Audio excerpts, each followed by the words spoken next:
Hi friends, welcome to my channel. నేను మీ శ్రీదేవి. ఈరోజు మనం చూడబోయే రెసిపీ బెండకాయ పోపు పులుసు. చాలా ఫాస్ట్గా అయిపోతుంది ఈ కర్రీ, చాలా టేస్టీగా కూడా ఉంటుంది. ఈ పులుసుని ఎలా తయారు చేయాలో చూద్దామా మరి.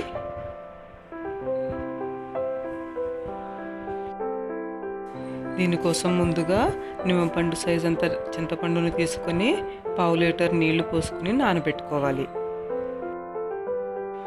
ఒక గిన్నెలో 300 గ్రాముల బెండకాయ ముక్కల్ని చిన్నగా కోసుకున్నవి వేసుకోవాలి. తరువాత దీనిలో ఒక మీడియం సైజు ఉల్లిపాయల సన్న తరుగుని వేసుకుని 4-5 పచ్చిమిర్చి చీలికలు వేసుకుని 1 టీ స్పూన్ సాల్ట్, 1.5 టీ స్పూన్ల కారం, కొద్దిగా పసుపు, 1/2 టీ స్పూన్ పంచదార వేసుకోవాలి. తరువాత దీనిలో నానబెట్టిన చింతపండు పులుసును వేసుకొని బాగా కలుపుకోవాలి. దీనికి ఆనియన్స్ని ఫ్రై చేయవలసిన అవసరం లేదు. ఇలాగే స్టవ్ మీద పెట్టుకుని మీడియం ఫ్లేమ్లో కుక్ చేసుకోవాలి. పులుసు మరుగుతున్నప్పుడు 1/2 టీ స్పూన్ మెంతుల్ని యాడ్ చేసుకోవాలి. మధ్య మధ్యలో ఒకసారి కలుపుకుంటూ ఉప్పు, కారం, పులుపు మన టేస్ట్కి తగ్గట్టుగా అడ్జస్ట్ చేసుకోవాలి. పులుసు మరిగే లోపలగా ఒక గుప్పెడు పల్లీలను తీసుకుని పొడి చేసుకోవాలి.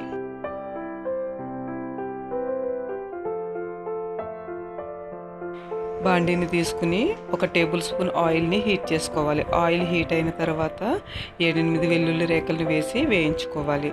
తర్వాత దీనిలో కొంచెం ఆవాలు,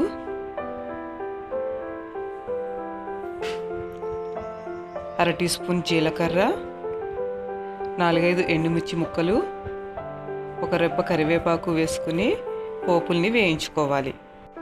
పోపులు వేగిన తర్వాత మనం ఉడికించి పక్కన పెట్టుకున్న బెండకాయ పులుసుని వేసి స్టవ్ ఆఫ్ చేసుకోవాలి. తర్వాత దీనిలో మనం పొడి చేసుకున్న పల్లీలను కూడా కలుపుకోవాలి.